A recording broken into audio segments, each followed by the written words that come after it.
All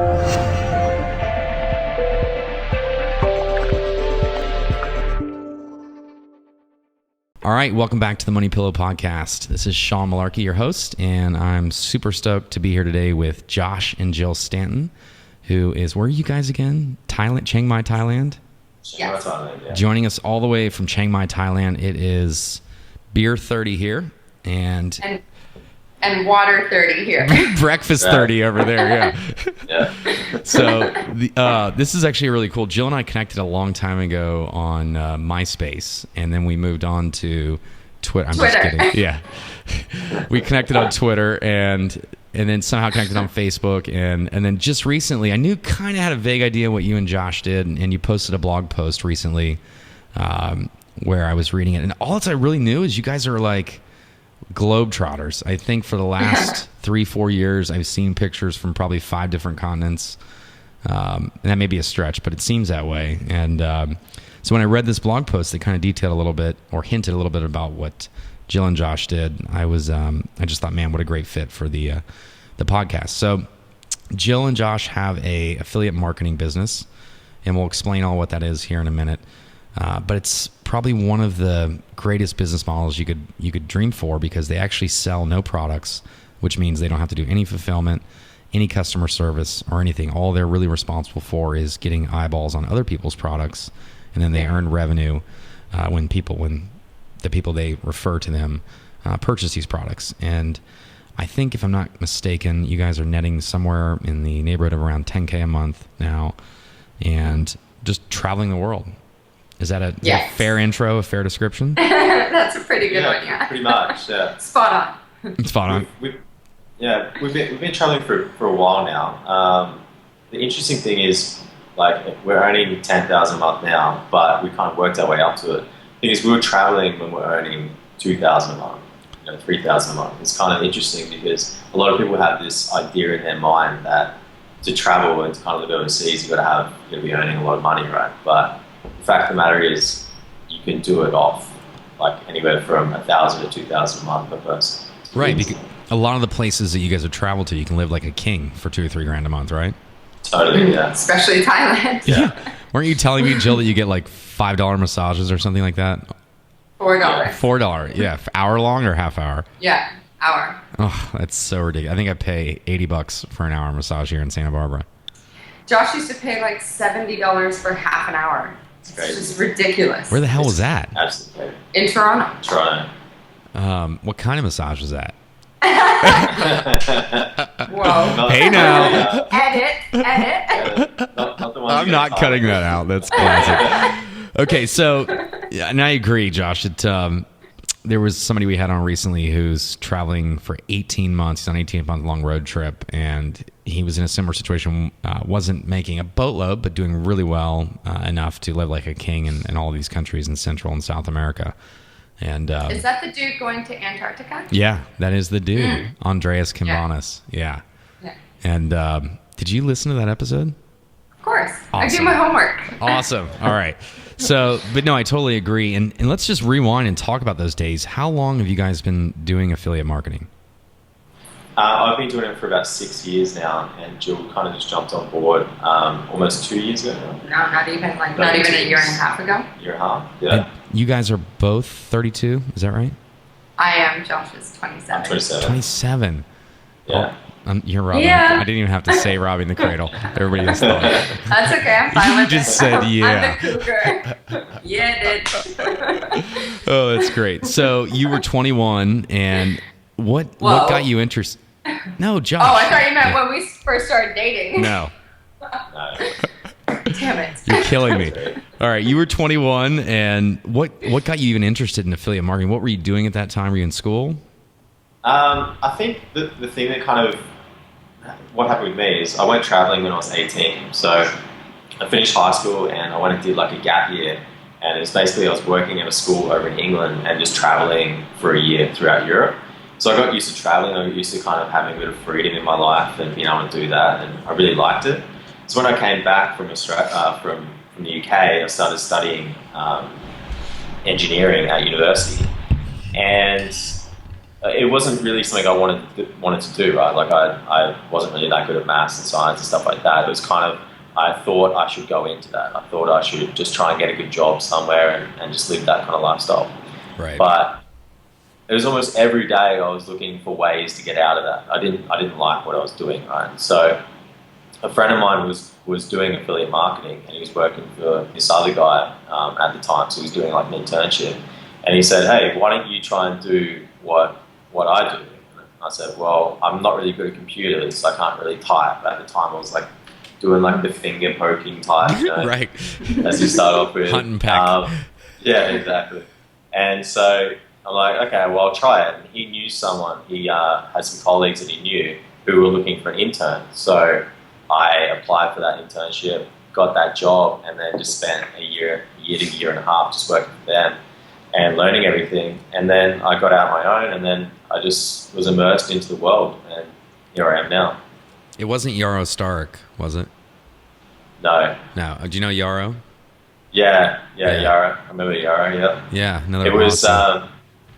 it's these guys, Dan Turner and Mark Lindsay. Okay. Yeah, I'm not quite sure what they're doing now, but they were really good guys. Like, they taught me a lot, and yeah, I owe a lot to those two for sure. Wow. Okay, so you interned basically for them for a year and a half, and then broke out on your own around the age of 21. And just to kind of explain to everybody what exactly, I did a little bit of an intro or description of what affiliate marketing is, but in a nutshell, what is affiliate marketing?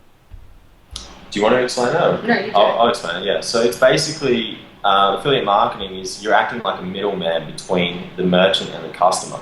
So you have a website, right? And someone comes to your website, and if they click on a link that goes through to the merchant where they can purchase a product, once they purchase, you then get an affiliate commission from that, because that link has like a certain tracking enabled on it that allows you to track that sale. Got it.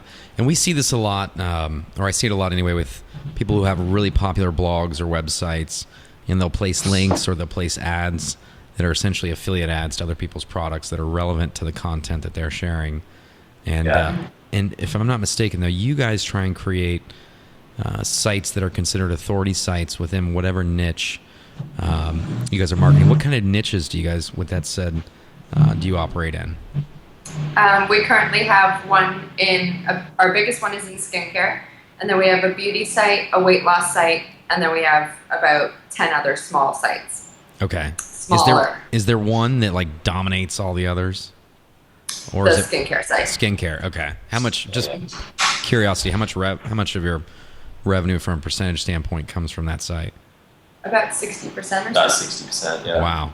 Okay, and so you guys, though, if I'm not mistaken, build sites. Is it like a blog, or is it content, or what kind of sites is it? What kind of site is it that drives traffic there? So we do heavily content related. So we do 2 posts a week, and on Tuesdays we have a DIY post which will teach you a natural, free way of like eliminating wrinkles or lightening your skin or getting rid of dark spots or curing acne or getting rid of stretch marks or scars or any sort of skincare issue that you could possibly have. We try and teach you a DIY method of it. And then on Friday we have a product review. Got it. And do you write all the content, you guys? We used to. We just hired a content writer. Yeah. So she writes all our content now for our 3 big sites, and she does our guest posting for those sites and our social media. Yeah. And when you say guest posting, she goes and does a post on somebody else's site that links back to yours. Yeah. Got it. Which is an important strategy with what you do, because the more sites linking back to yours tells Google that it's a really important site. So when somebody goes and searches how to get rid of wrinkles, your site appears at the top, or that's the concept, right? Yeah. Totally. So at first, I was always of the mindset, like when I was doing the guest posting and the content writing for it, I was always of the mindset like, oh, I just want the links. But then the more we discovered big sites and sites with a heavy readership, it became more of an outreach process. So yes, you get the link and it's great because it's high quality and it's there forever and you're not paying for it. But also we noticed the influx of newsletter signups, of Facebook likes, Pinterest followers, YouTube subscribers. So it's all just sort of snowballed into a bigger animal now. So Yeah. it was for SEO purposes, and now it's more for SEO mixed with promotion. Yeah, you could almost say like we basically built that site purely off guest posting. Yeah. Like that's pretty much all we focused on, and that's what got it up to generating that much money. It's pretty interesting. It was one focus, and that's what enabled it. We were guest posting like maniacs. Yeah, we're going nuts, as you do when you first get started with a business, right? Like you're excited, you want to do as much as you can, and if something's working, you just want to keep scaling as much as possible. So let me ask you, how does that process work? Do you just email the site owner and say, hey, I wrote this story, here it is attached in the email, I'd love to have it published on your site, or I'd love to write for your site? You know, how does that work? I initially just reach out to them and say I like their blog, or if I am a reader, which I try to be sometimes, I say I've been a fan of your site for, you know, however long. I was wondering if you accept guest posts, and if so, would you be interested in a topic in a post on either blah blah blah blah blah blah or blah blah blah. I always try to give 3 options. I never write a post before and then like try and push it on them. To me, like I get that shit all the time on our sites, and I'm just like, ugh, dude, that doesn't even fit with what we're trying to do. So I try and give them options that they can then pick from to see what might be the best fit for their readers and their site, because it is about them. It's not about me. I want the link, but I want them to accept my post more than totally. And imagine if you just imagine in real life, right? You write this article out and you go to I don't know, some skincare magazine. And you're like, hey, put this in your magazine. Mm-hmm. Like you don't do that. Like you go and say, hey, I'm interested in maybe writing for your magazine. I have these cool topics. Like I'd like to write about it. If you guys would take. Do you put a link to your blog in that email so you can say if you want to see some of my writing? Well, it's in my signature. Got it. So if anything, I do say, here's the site I hope to link to. I never try and make it too pushy. Yeah. My no, biggest I didn't know. Is when people are like, and all I require is one link. I'm like, yeah, I get it. You're looking for, I know what you're trying to do. Oh, chill out. All I require. And it's not just like, just one link. I'm like, backlinks are fucking gold. So just be honest with what you want. Yeah. Oh, You know, and don't make it seem like that's all I need to give you this crappy spun article to put on your site. I'm like, just pitch me some topics. If I think they're good, then we'll go with it. Perfect example, I had this dude contact us for a skincare site, and initially I was like, our site's pretty girly. It's super girly, actually. And he pitched... That's why I don't write the content. He pitched a topic on how to use your girlfriend's skincare products, and it was so funny, and it was so well written that I was like, absolutely. I would be happy. Of course. And he was a great writer, and I said to him, I'd be happy to take more posts from you. So I think that's a much better way of approaching guest posting, because so many people try and get pushy with it. And I just don't think it has that great of a conversion rate, whereas if you put the power in the webmaster's hands. Got it. It's so funny because I've always thought, I've never done guest posting. And I have done guest posting, but they've always reached out to me and said, would you want to guest post? And I almost always say no, because it doesn't fit into my business model very well. And unless it's like a Inc. or Fortune or Forbes or something like that. And then, of course. But anyway, I always thought if I ever did, I would just send them a sample article and be like, here's an article I would love to have published. I read your site and I think this would fit well or something. But it's funny that you mentioned that, because that probably would be almost perceived in the way that you get it. I guess it's all in how you wrote the email. I was just thinking that would be. Of course. Yeah. So, all right. So just backing up now, Josh, so you get started at 21. What was what was the first year like? I mean, was it instant success, or was it like $3 the first month? And I remember when I made my first dollar from AdSense. I was like, yes, I made $1. And then you remember that you were the one clicking the ads on your site. It was like my mom or something like that. Yeah. No, but you made your first. I get it. That even though it's $1, it's just like, holy cow! Like this could really work. This is real. How long did it take you to make your first $1? Not too long. I think it probably took about 6 weeks. But sorry, I thought you were going to say like 6 hours or 6 days or something. But that's a little. You probably had to put in some work to earn that first $1. I put in a lot of work, man. I was writing was writing content about goldfish and parrot training and Were you really? all kinds of stuff. Yeah, it's interesting. Yeah. That's too funny. So so what was that first year like revenue wise? The first year, after I quit my job, Yeah, and started working for myself, it wasn't crazy. I mean, I had high expectations. I was like, hey, I'm ready to go out into the world now. I'm going to make millions. Like, from affiliate marketing, this is what I'm going to do. And then it kind of didn't happen like that. It was more of a slow progression. Yeah. I mean, I was kind of lucky at the time because I had a bit of savings and I was still living at home as well, and I didn't have a lot of expenses. But it didn't happen as quickly as what I wanted it to. And I think the main reason why is because I didn't spend enough time researching, didn't spend enough time learning and going into forums and getting the right information. Because now when I look back on what I was doing it completely wrong. Absolutely. Is that because times have changed since then, or you just had no clue and you were just going at it? And a little bit, times have changed. I mean, times have definitely changed as far as search engines go. But even back then, my strategies for that time weren't that good. Weren't good. Okay. So what'd you make? Like $100 the first year, 10 grand? No, the first year I would have made over 10 grand for sure. Yeah. Okay. Yeah. That's not bad. I mean, I imagine it wasn't a full-time 40-hour-a-week gig. No. I was like, not at all. 5 hours. I think I was doing the. He was 21. Yeah, I was 21. Yeah. Yeah. Priorities. But it was interesting because for me, I didn't really switch on until maybe 2 years ago, until when Jill and I first started. Okay, so let's just fast forward to then. So that first 4 years, what do you think your average annual profit was or income? Average for affiliate marketing was anywhere from 30 to 60,000 a year. Which still isn't not bad, heaps, right? Yeah, that's not bad. Yeah, but I was also developing products as well and selling ideas and stuff like that too. So kind of bumped up my annual income. Okay. Yeah. All right. And then so what happened in the last 2 years that really skyrocketed that up to, well over six figures?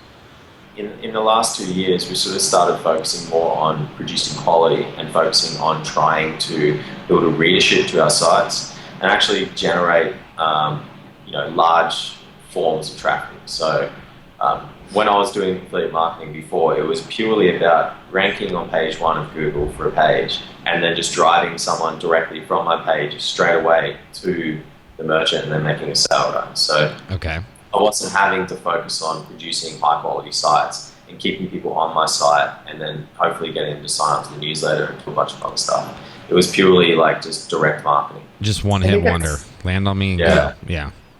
I think it's more of a branded site versus rank and bank. That's you know what I mean? Like, yeah. Would you call yourselves bloggers then? I guess we are, but affiliate marketers, technically. like affiliate bloggers. You know what I mean, though? Affiliate marketers. It's kind of interesting, right? Like, I mean, we focus because a lot of bloggers don't make money as well, right? Like I know so many travel bloggers over here that don't make any money. So like we're more focused on that side of things, more focused on the marketing side of things. Got it. And I'm imagining, I mean, okay, so, all right, so the last 2 years you've made a big switch up, I guess, and you've gone from, instead of these just one-hit wonder sites where somebody lands on the page and goes to the product and buys, to more content-related sites where they might be clicking through multiple pages, reading all kinds of articles, coming back the next day and the next day to look for new content. And as a result, you kind of build up a trust with them. So if you say, this, honeybee skincare is the best thing since Australia, go buy it. They go buy it. Huh? Yeah, like a lot of our readers sign up for a lot of our DIY stuff, but it's good because they're quite engaged. So they've built a trust with me over time because it's not Josh on it, it's me. Right. So if I say, look, this anti awesome and I've done a video review on it, they usually do click through and either check it out, sign up for the free trial, or buy the product. So the level of trust we've built is quite substantial. Could it grow more? Of course, but it's a good starting. Are you guys collecting emails? Yeah. Yeah. And have you been doing that all along, Josh? For myself, no, I never really got involved in email marketing until now, actually. Like now I'm sort of just getting involved in it. Just this year? And No, we the started last year. last Last 2 year. years, yeah. Is that becoming a bigger part of your business? Yeah, for sure. The thing is as well with this kind of stuff too, when you have a list that you can kind of use that list for a lot of reasons, right? You can send them on to a new post, get them liking those posts and getting sharing with their friends and stuff like that. So you can kind of use your list for so many reasons and not just selling to them. Right. Oh yeah, it's brilliant. It's cool, Yeah, everybody I know that kind of gets into email marketing at some point shortly after they do it seems to kind of take over as one of the main revenue streams, just because it's such a direct way to communicate a message that with the right call to action you can do well, especially if you've built up a lot of trust with them. So very cool. Okay, so you've switched up your focus the last 2 years, and did you see, like, I'm sure it was a slow progression in the last 2 years from starting out with these content related sites to getting to where you are now. Did you see a decrease by changing, or you still had this other stuff working and you started working on the new content related sites? Is that right? With the other stuff, yeah. So the last 3 years have been pretty crazy as far as search engine updates, right? Like there's been a Panda update, which was March 2011, which just hammered so many people, hammered all my sites basically. And when you say that, that means Google changed the way that they rank sites, and in an attempt to make the rankings more effective or better. So if I go and search skincare or how to remove a dark spot on my face and land on a site that truly has that information and not a marketer site who's kind of gamed the system to get up there because he's figured out the algorithm and it's not that good at content. Is that the case? Yeah, that's pretty much it. I mean, as much as they could, like Panda was an interesting update because they focused on things like time on site, number of actions per visitor, things like that. So there are all these sites that were like doing what I was doing. So getting someone to the site and then straight away bouncing to the merchant. So the time on site was really low, right? It was like less than 30 seconds sometimes. And as a result, once that update hit, a lot of those sites got affected. A lot of those sites got pushed back. And the sites that got pushed forward were the authority sites, the sites that we sort of started building. Got it. So they focused more on authority and linking and all of that from bigger sites. Okay. All right. Very cool. So did you get hammered too? You said when that happened? Yeah, big time. And the second update as well. Second update, which was Penguin, like hammered us completely.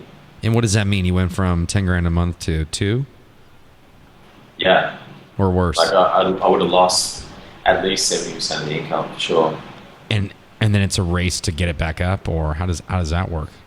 It's basically a race to learn why, like what the algorithm is about, what did they change, and then going about trying to adapt those changes on your sites, and then you can recover. But it is a process, and it's something that it took me a long time to kind of figure out, and made me sort of realize, like, hey, maybe I can't just keep making these small sites now, and maybe I need to start building bigger ones because I can't just rely on Google as my only form of tracking. Right. And in every scenario, though, you've gotten back in a 30, 60, 90, 180-day window back to where you were after figuring out what the change was and making changes? Yeah. Sorry, what's the question? How long did it take you to recover? How long did it take to recover? The thing is, with those kind of updates, you can recover within the space of a month once you figure it out. Got it. So once I figured it out, then I started seeing recovery. Got it. But the process to actually doing that takes a few months, right?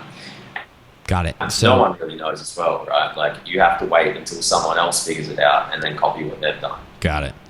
So with that said, I heard you, we talked about you doing email marketing, and I heard you say, Jill, something about doing videos. Do you have an active YouTube channel? Active, not regularly, not consistently. Pretty good now. But subscribers are active, but am I actively putting up Content. videos every week? No, not as much as I should. Just because, to be honest, I'm flat out freaking busy with every other site we have. Yeah. And editing videos, and the way I like to do them, it takes a lot of time and stuff. But I do see the benefit in it. Our YouTube subscribers have grown, so I know I should be. Yeah. I have one that I really want to do, which is a cellulite scrub, and I think that would go bananas with our viewership because they're so into DIYs for like. Does cellulite scrub, would that actually work? Yeah, it does. Really? We have a whole, on our beauty site, we have a whole cellulite section. I would say it's one of the busiest. I use it and all our the time, content man. writer does. I do too. all I her- need it, man. You should Cellulite see my free. ass. Whoa. I didn't think you could actually This change episode that. is going a whole new way. That's what happens when it's beer 30. No, I didn't think you could change that. So that's funny to learn that I you mean, could. you also have to take into account your diet and exercise, and she says that in all her remedies. Like there are exercises that you can do to tighten up your skin and firm your muscles and stuff like that. Like that, squats. and lunges and like those clam things where you open your legs and I don't know what that is, but I don't know how else to this call could it get other this than could just get clam. awful if we keep going. All right, no. So, but my point with bringing that up, one of the chapters that I'm excited about in the book, and I've learned like a lot of people that have built. There's a lot of people that have built businesses that have just. I had one guy that had $1 million over a 10-year run. He earned over $1 million from a site that he built and basically walked away from, and for 10 years it just paid him money. Had it up to $30,000 a month, or $30,000 a month, and as of today, it's like 200 or 300. And he admitted that, excuse me, the majority of his traffic came from one place. And what ended up happening was something went away with that over time. He started getting beaten out by competitors, and he just didn't care because he was focused on something else. But he thought in hindsight it was kind of irresponsible. And so he should have worked on that and done some other things to get more traffic. And one of the chapter in that book is going to be just about different ways to, in the Money Pillow book, will be about different ways to drive eyeballs to an offer and really kind of insulate from things like a Penguin update or Panda update where your entire revenue stream is affected. And I'm kind of going to use this analogy of a bicycle tire, and all the different spokes are just different ways of traffic and or getting attention. Whether if it's on the web, it's traffic. If it's retail, it's different and whatnot. So it's interesting because I see the email marketing being a piece that, as you guys continue to grow, will become a bigger part of your income. So Penguin and Panda updates won't be as effective. And then I know several people that are earning a million or more from YouTube and just YouTube videos, and so it's interesting to hear you say that. And it'll be. Are there any other? And with that said, are there any other ways that you guys are kind of building your audience or insulating yourselves against that? Are you doing any paid traffic at all? No, not yet. No, actually, we did test out some retargeting, which did work. I should probably scale that. But basically, I don't know, actually, just kind of lazy, too many things going on. I do the same thing, but I get it. Yeah, you're like, we made $2 for every dollar we spent. I don't know why we stopped doing it. It's so like that. But yeah, I mean, that's certainly something we could look into the future. And it's perfect for affiliate marketing too, because if you've worked your ass off to get people to your review pages, right, on our site for certain skincare products, but they didn't purchase, so you didn't get the commission, right? So they didn't buy it. Those people are clearly still interested in that product. So Sure. if you can set up a retargeting campaign with a banner link going directly to that product, like it's probably one of the easiest ways to kind of scale. I think like I probably need to look into it a bit more. Yeah, because you know that they took. Yeah, I get it. Wow.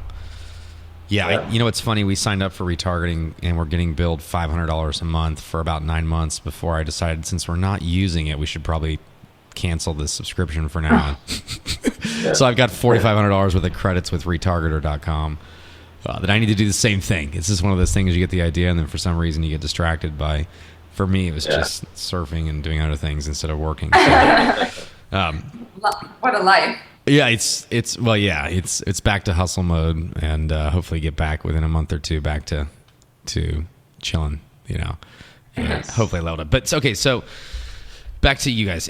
So you're doing some other things. You've got some other things in like retargeting or other options. Are there where do you see this going? Like in the future, do you see this being able to scale to double where you're at, triple where you're at, and how does that look? Sure. For sure. Like, there's a number of things we want to try. So the next thing we're going to look into trying is competitions. Okay. So running like freebie competitions. And if you go on YouTube and you search for giveaways, I believe, you see like that there's girls like with like hair elastics and hairbands and stuff, like doing a video saying like, hey, if all you have to do is like this video, subscribe to my channel, and then you can go into the competition and you get these free hair elastics and hairbands and stuff like that. But these videos have got like 500,000 views on them, like 500,000 to 1 million views. And basically I kind of think it's a pretty easy thing for us to do. And what we've done this month is we've contacted a merchant who sells machines for like acne. It's like light style machines. They're kind of expensive. They're like $200. We agreed to give us two to give away, right? So we're going to do a competition and basically just get people to go through that same process. So subscribe to our channel, like that video, share it with their friends, and then tell a story about why they feel as though their acne is bad enough to get this product sent to them. And it's a really great thing because we can contact a bunch of other skincare blogs and things like that and say, hey, we're running this free giveaway. If you guys want a link to it, maybe your readers might be interested in signing up to it. So it's a really kind of cool technique that we can use. And then on the back end, what you do is you do a follow-up video saying, announcing who the winners were. And then you organize a coupon code with that merchant and say, hey, if you didn't win, that's okay. We have a 20% off coupon code if you're still interested in buying this product. Oh, it's brilliant.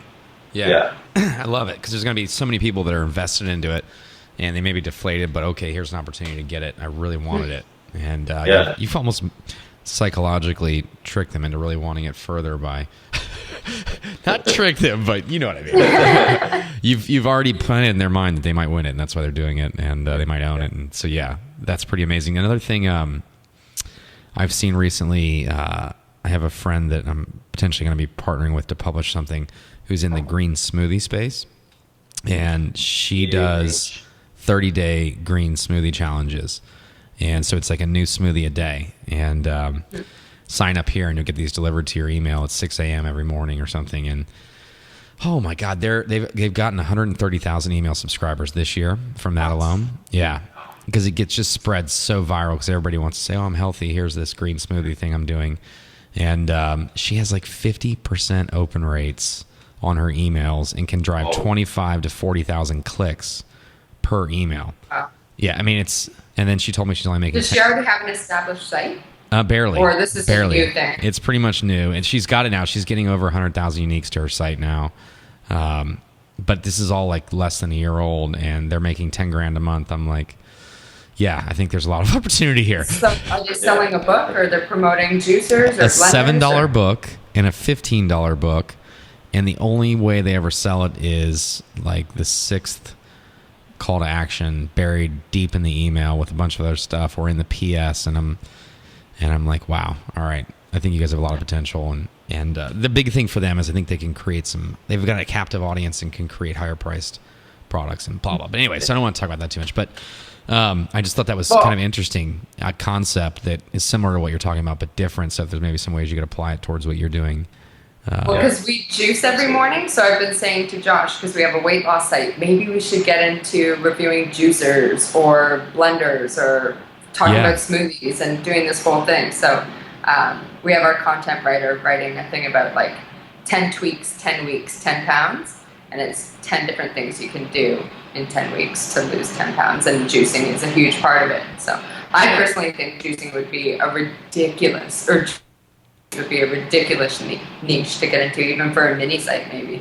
Yeah, it's such a hot trend right now. And anyway, so I can see that being big. I can see that kind of strategy probably being applied to several different things you guys do to really help grow that email list. What was I going to say? I had another train of thought while we were just talking about, wasn't juices. I know what I was going to ask.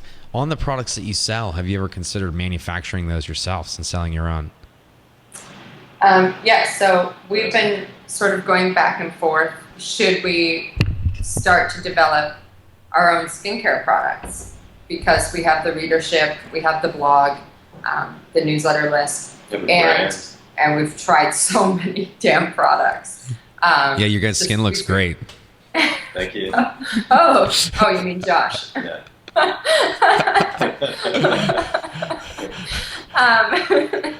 But yeah, we've definitely discussed it. A lot of people here in Chiang Mai are product manufacturers, and even we just got here, or 3 different ones. One's for rosacea, one's for cellulite, and one's for anti-wrinkle, all from the same company, but they had to declare what the product's worth, like it's retail, not retail price. Just the value of the products. value of the thing. Yeah. And it was $15, but they sell it for $80.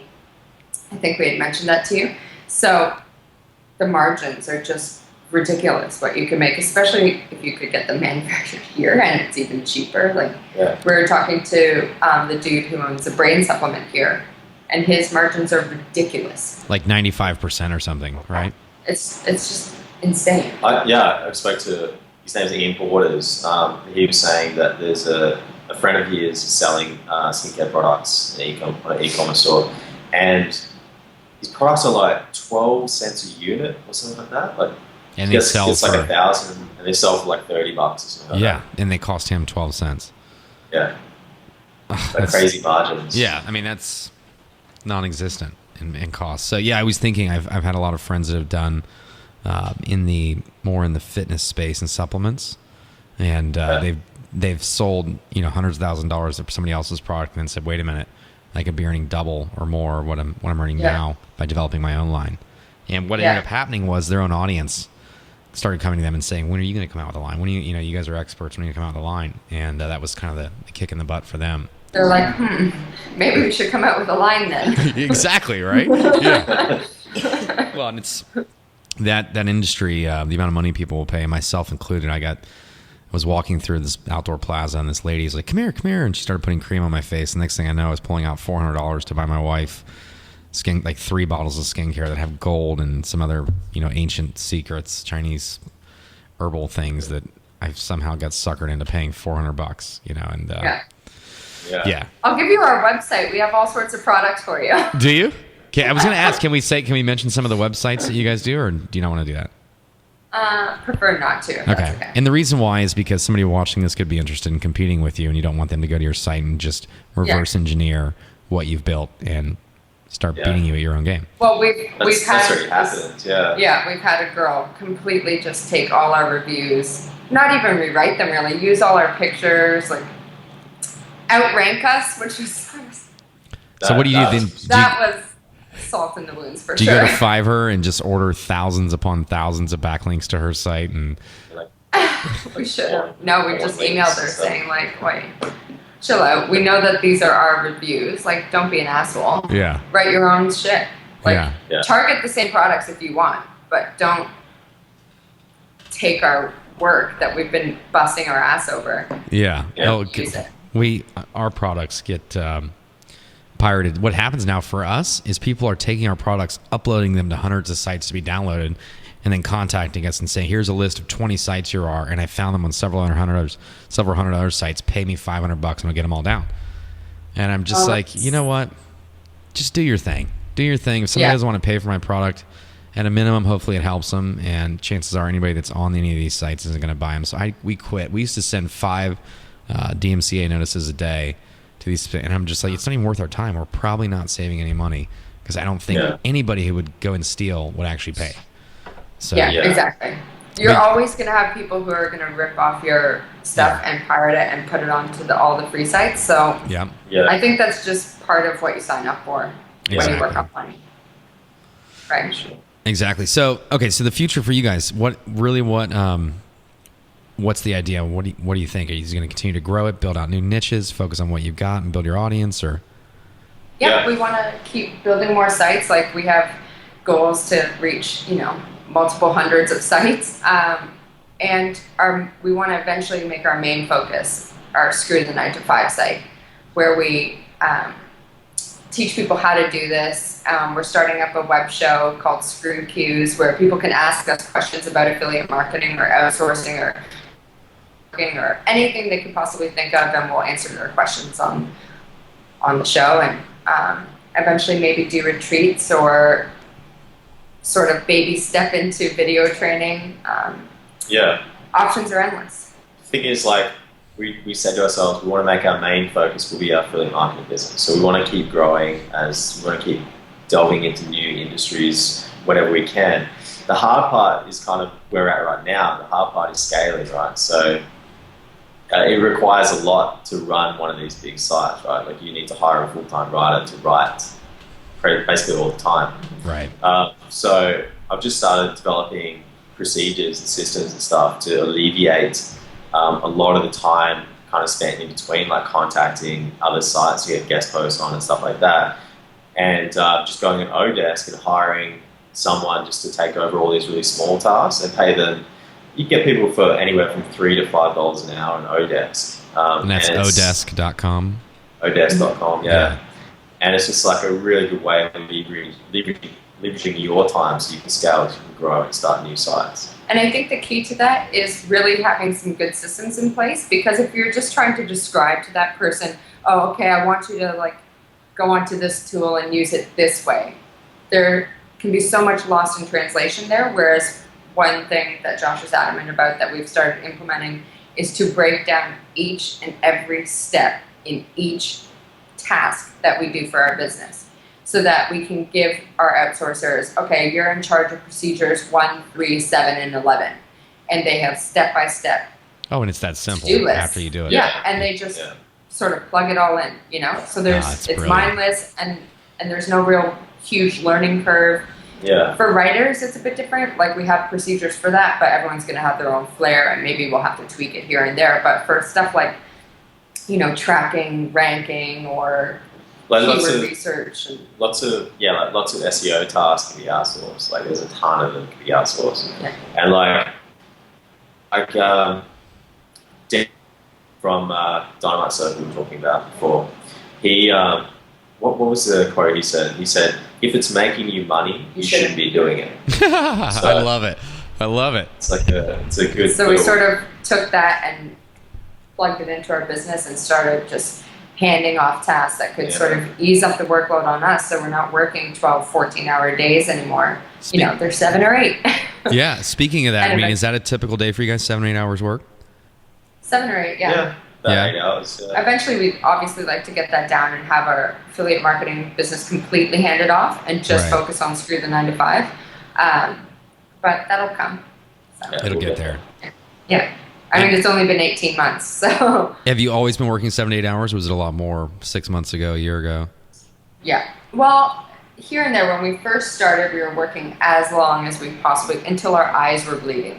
Right. And then we were traveling at the time. I think we were in China. And then we went back to Australia and we worked. And then we went back to Toronto and worked. And then, you know, all our friends are mostly 9 to 5ers. So their schedules started creeping into our schedules. And it's just hard to manage working 14-hour days when your friends are like, oh, it's like 6, come hang out. Or it's 7 p.m., you shouldn't be working. Don't you work on the computer? I know. You know what I mean? Like, and you feel that guilt. So luckily, we're in Thailand. Everyone here that we've met so far works online, and they're totally comfortable putting in long hours if you do want to go that route, or taking off a few days and going down to the islands, or going up to the mountains, or Bali, or whatever. Or they're really understanding when they say, hey, we're going to do this thing tomorrow. Do you want to come? And you say, oh no, I've got this stuff I want to do. They're like, okay, cool, that's fine. Whereas, like, I remember sort of a lot of people who sort of have the regular 9 to 5 jobs. They're kind of like, why do you have to work tomorrow? You work for yourself, you know? Yeah. Oh, they don't get it. Yeah, they don't get it. Yeah. You know, that's my problem. Nothing ever has to be done. Rarely does anything have to be done right then and there. And so it's just, one of the great things about doing what you love is I'm sure you guys are pretty passionate about your business and you enjoy working on it. So you get stuff done that way. But there are like days like today, there were several things that came up, and I'm like, you know what? Actually, the last 7 days, as a matter of fact. To be honest. I said screw it, and just. I'm going surfing. Yeah, and I would just grab my iPhone and do as much as I could from my iPhone in between places in the car, and then at night in bed, I'd be doing more work, and 10 minutes here, 10 minutes there. But the one thing I found, it's funny when you make enjoying life more of a priority. It seems like for me, if personally, like if I know I really want to go surf the next day because there's a swell hitting, and I'm going to go in the morning, the day before I get more done because I'm not going to be gone. Or if I know I'm going to this spot at high tide and it's going to be high tide at 1 p.m., I get up early and I get everything done. Normally that would take me a full day to get done. I get it done in a short window of time. And That's so true. Isn't it funny? Like we were writing our book called The Art of Authority, which teaches our whole process. And we set ourselves a month timeline. And the last few weeks, I think, our task lists were like 40 tasks for the week. And we just crushed them because we had no other option. You have a deadline looming or you have to do something. You get it done. You man up and you do it. And you don't like take a 5-minute break every 5 minutes and look at Facebook or Twitter or I get it. Well, even that, we've been doing a course called Wake Up Productive by Evan Pagan. And one of his things, like he talks about morning rituals, which is what I mentioned to you. We're big on morning rituals now, but also he talks about working in 50-minute chunks. Because when you do things like take a 5-minute break every 15 minutes or whatever, your brain hasn't had the chance to get the momentum to really go into work mode. Right. Whereas if you focus for 50 minutes, you are on a roll. And you can get so much done in 50 minutes if you know, okay, I have 20 more minutes to get this done and then I can have a 10-minute break. Do you find that system really, truly is super effective and works really well? I like it. It's hard. It's hard to stick to. You don't? Okay. I haven't used it yet, but I can imagine it'd be good. I can't do it. I try for like 30 minutes and I'm like, okay, my brain's not working now. You know what? I can't ever stick to systems like that. The only thing I can do that I never do routinely is just to-do lists. And when I make to-do lists, I'm always 30,000 times more effective without it. Me too. I have a book and I love, do you write out to-do lists or do you use a tool like To-Do? I do. It's actually downstairs because I was working from the laptop earlier, but yeah. I need to write things out. I just love to-do lists. They keep me organized. They keep me... You love to plan. Prioritize. I love to plan. She's obsessed with planning. I love structure. You don't seem like the type. Really? Yeah, you seem just more kind of carefree, and I can't see you being Sean, like that. We do not know each other. Apparently not. Wow. I live on structure. My husband is not if you're a fan listening to of the podcast, what you can't see is Josh leaning back going, she's crazy. She's crazy. Oh, I love it. All right. So very cool.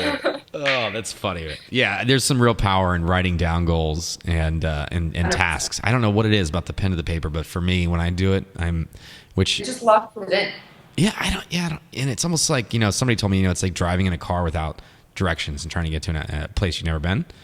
And it's to the north 20 miles. You need to take this road in some direction, you'll find it. But with directions, you get there right away, and without it, whatever. That's a bad analogy, but reading. That's okay. We'll let it slide. Yeah.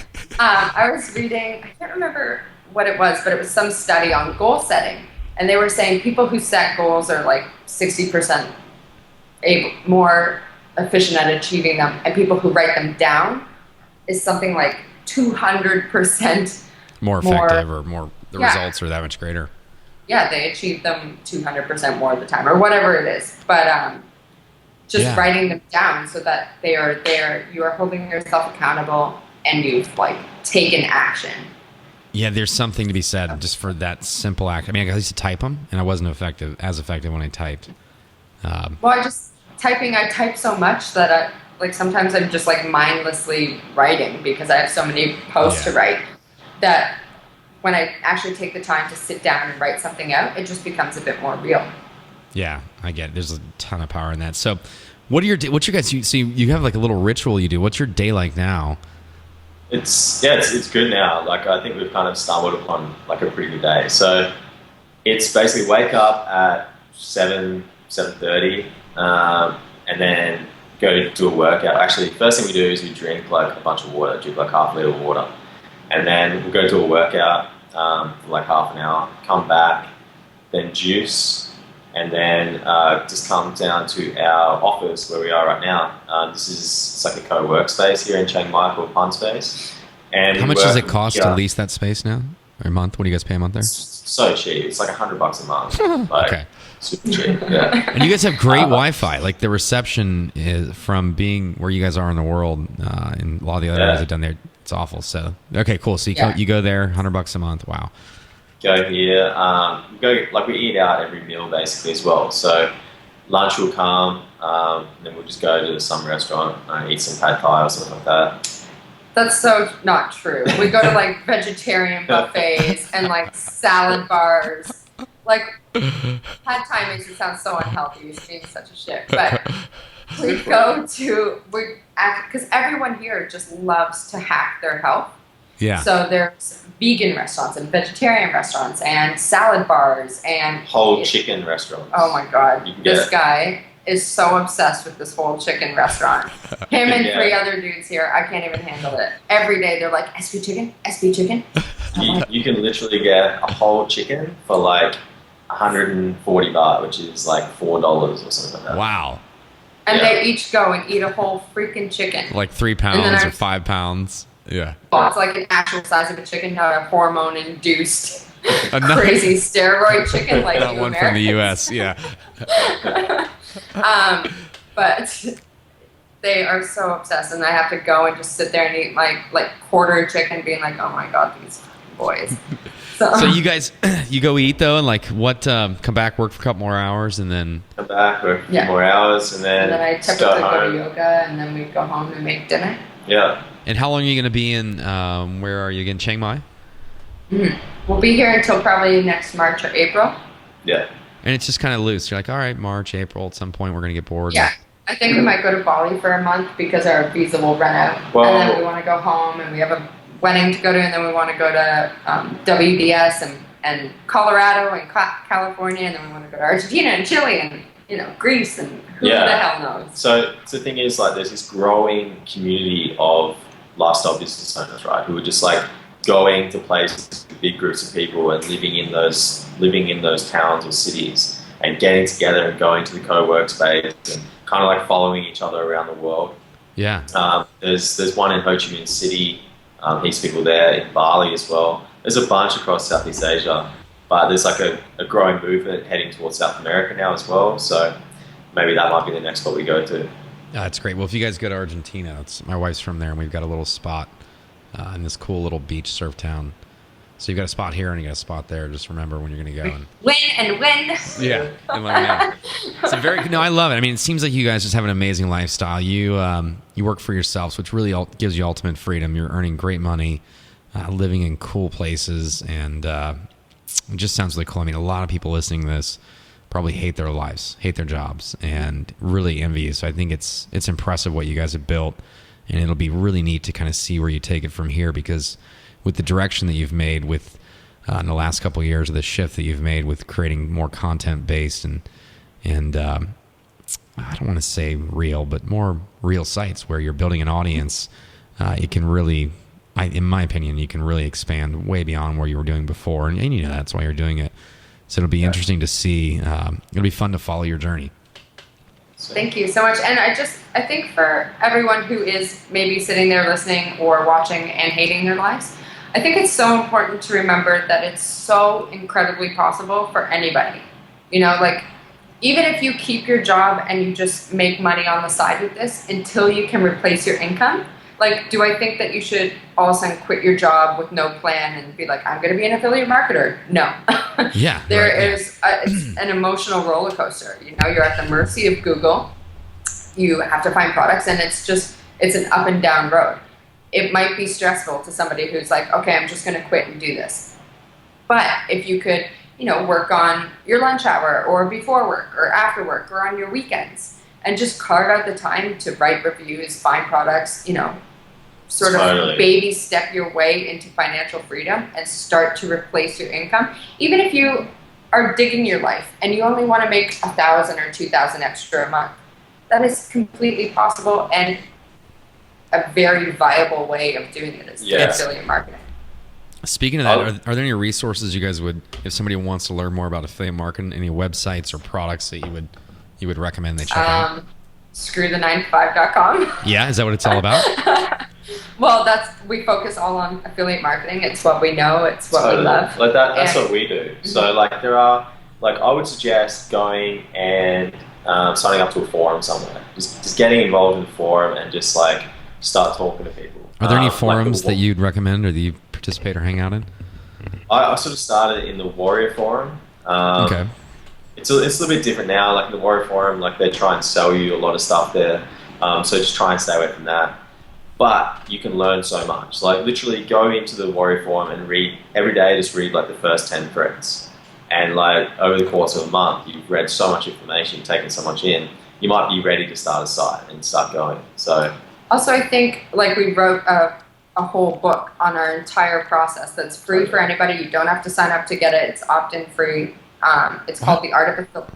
I know we didn't do opt-ins, but I'm just gonna say, why the hell would you do that? No, but I get it. Because whatever. we wanted to just make it free. We just wanted to put it out there because when we were starting, we wanted that sort of resource, and we didn't want to sort of trick people into getting it by signing up to an email that they didn't want to be a part of. totally. If you want to sign up to our email or our newsletter, awesome. We're happy to have you, but we're not going to force you to sign up to our newsletter just to get a book. That's and it's ridiculous. called The Art of Affiliate Marketing?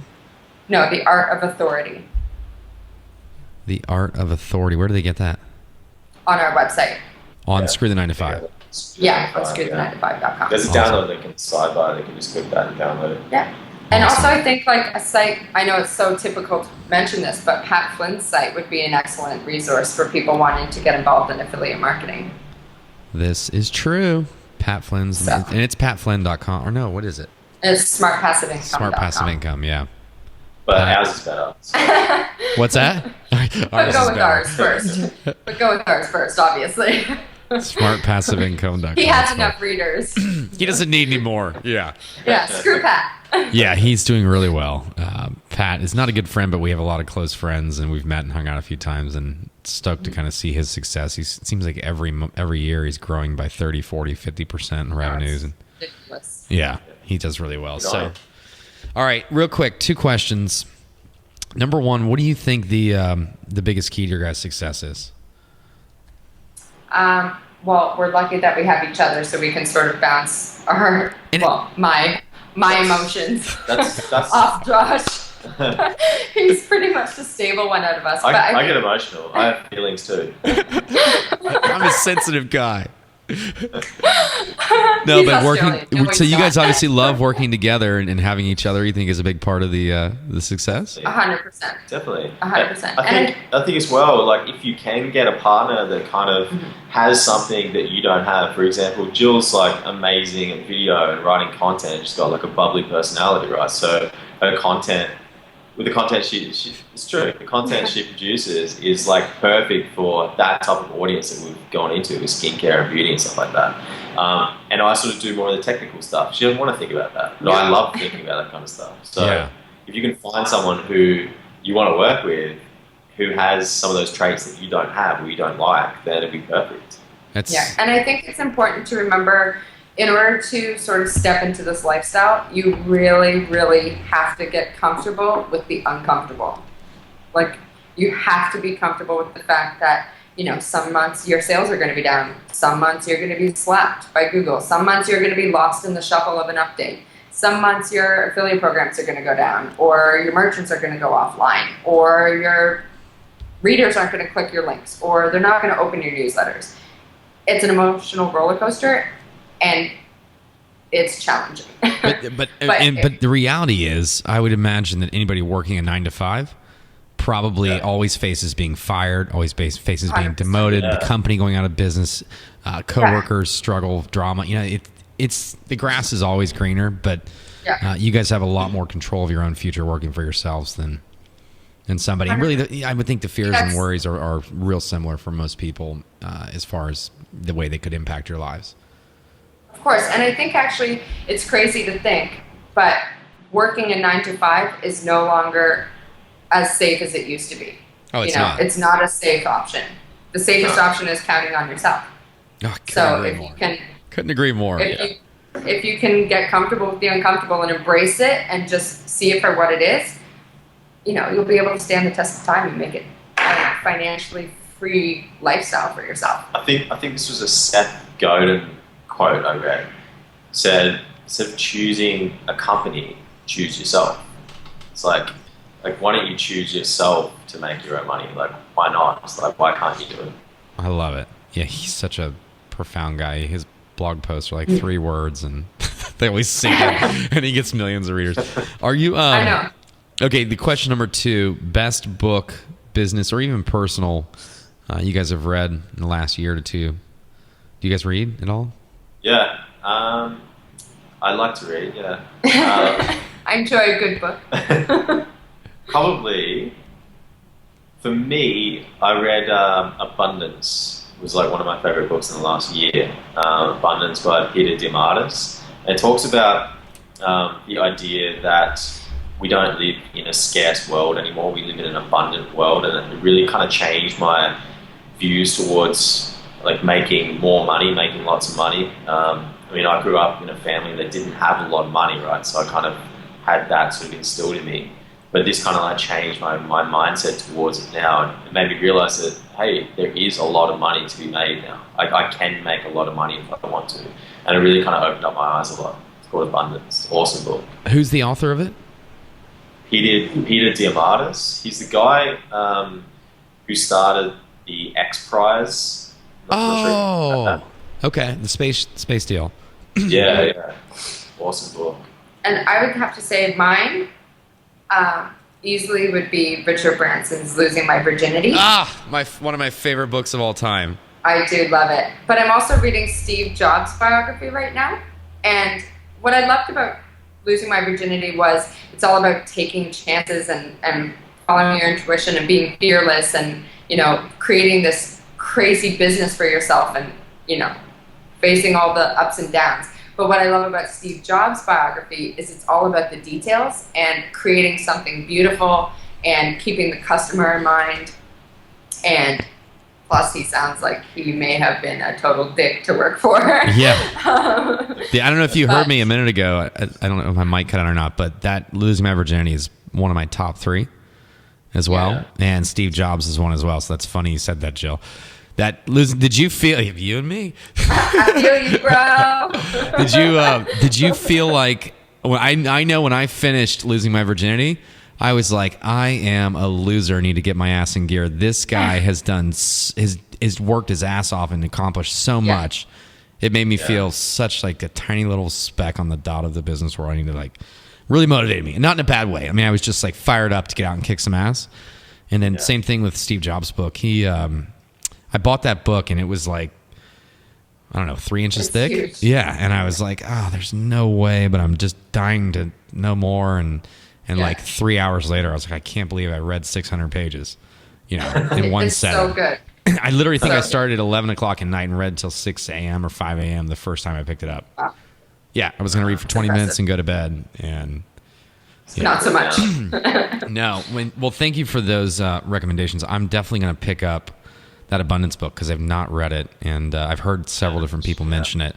And just yesterday I was having a conversation with somebody when we were laughing. We were talking about revenues for the day in our businesses. And then we joked about Apple earning $500 million a day in profit, and how the money's just out there for the taking. And for me, and I don't mean, I probably sound like a douche, but it's not about the money. It's just more about what the money affords from a lifestyle perspective and from a security and anyway. So very, very cool. Well, I've enjoyed having you guys on immensely, and I will we'll be putting this on the moneypillow.com. So if you're listening on the podcast, I'll put links to all the different websites and resources that Josh and Jill mentioned, and we'll have everything listed over there. And you can actually go over there and watch the interview. But I'll just turn it over to you. I don't know if you guys have any other closing words before we wrap up or whatnot. But thanks so much for coming on. I really appreciate you guys.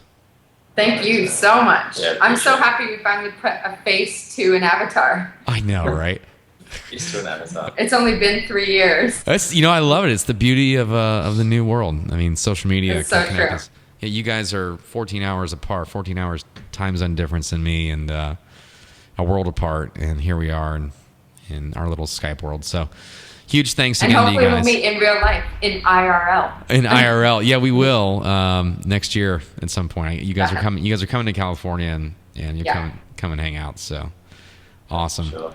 All right. Well, thank you. Thank you so much, Sean. We really appreciate it. Thank you.